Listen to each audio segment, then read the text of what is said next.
once again. This is Doc Rotten from Gruesome Magazine and Horror News Radio. Joining me tonight is Paul Cardullo with another installment of Groovy, Gory, Gruesome, Gold. Paul, how you doing?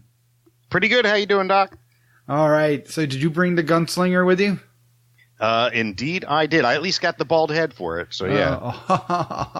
That is so awesome. Yes, we are doing Westworld from 1973, written and directed by Michael Crichton, starring Yul Brynner, Richard Benjamin, and James Brolin, among others. Paul, before we get into the review, tell me about how we saw this film. So we saw this at the part of the retro series of the Carolina Theater of Durham. They do this great retro series of double features. This was part of their retro Fantasma series, which are horror, sci-fi, and fantasy films. And this is part of a double feature with another James Brolin film, The Car, from 1977, which I think you might hear us talk about at another time. You're damn right we will. But let's stick to the subject, which is Westworld. So for those who are not familiar with the movie or the incredibly popular HBO series that's out right now, tell us what Westworld is all about. So it's by writer-director Michael Crichton, like you said. He wrote another film later, one that you might know, Jurassic Park, which this actually has a similar theme. Westworld is a futuristic amusement park, $1,000 a day, and you can go to one of three different worlds: Western world, Roman world, or medieval world. And it's basically you get to live out your fantasy of living in these worlds, and you can eat, drink, carouse, and you can even kill people. But you're not really killing people because they are super advanced robots. And the whole thing is controlled from behind the scenes. And much like Jurassic Park, it goes horribly wrong, and the robots start killing people. And who is the robot here? In here, so the most famous robot in it is Yul Brynner, who plays the Gunslinger, and he plays him in this wonderful mix. He's just robotic enough, but he still seems fluid enough. So it's this kind of wonderful mix, and I believe Schwarzenegger kind of patterned his Terminator after him, from what I understand as well. So it's just this really kind of menacing character who at first, he gets shot by the characters, and later he ends up stalking them. Yeah.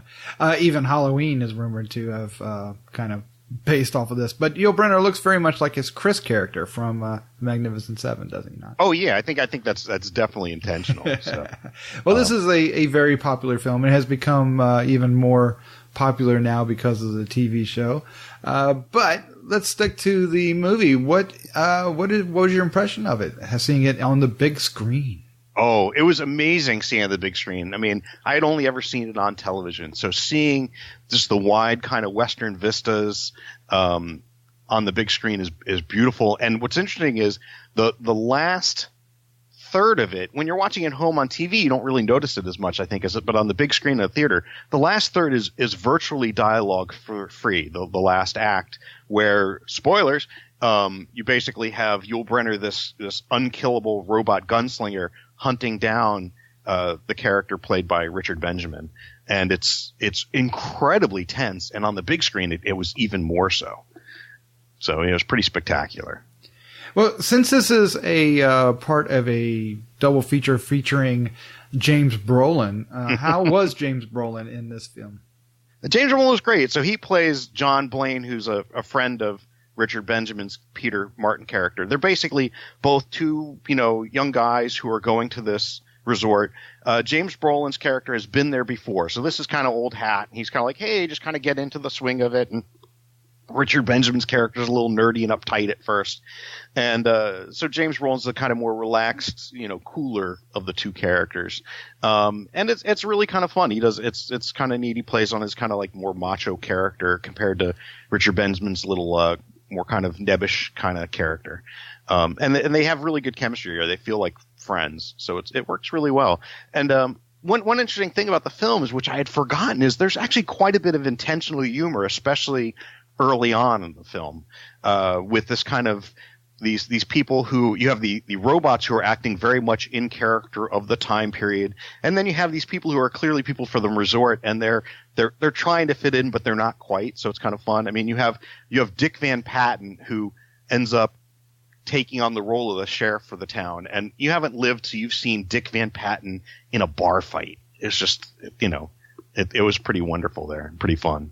But in terms of, since we like to talk about horror movies, the horror aspect of this, oh my God, that, like I said, that entire last part is so tense and so terrifying with, Yul Brynner's unstoppable character. Like you said, they patterned Michael Myers' unstoppability after this character and coming after Richard Benjamin. It's pretty intense. One of the other neat things about it too is the behind the scenes aspect of it, where you see the people who are controlling the amusement park, and it's set up almost like a NASA control center.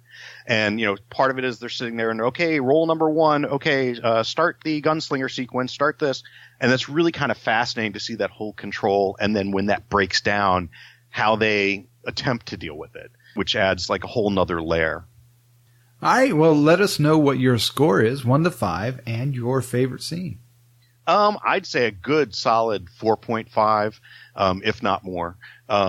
It's just very enjoyable. It's really well done. It still holds up, still really tense. It's funny as well.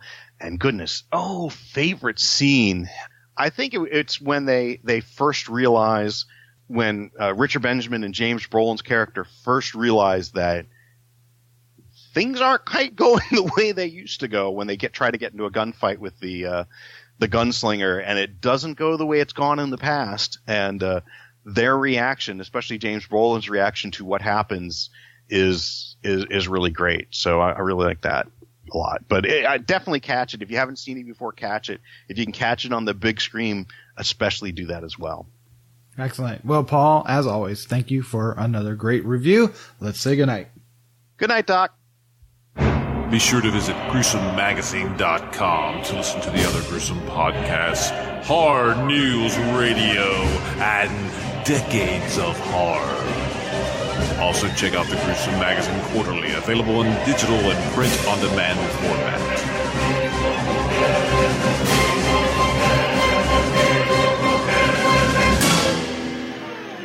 Gruesome Magazine.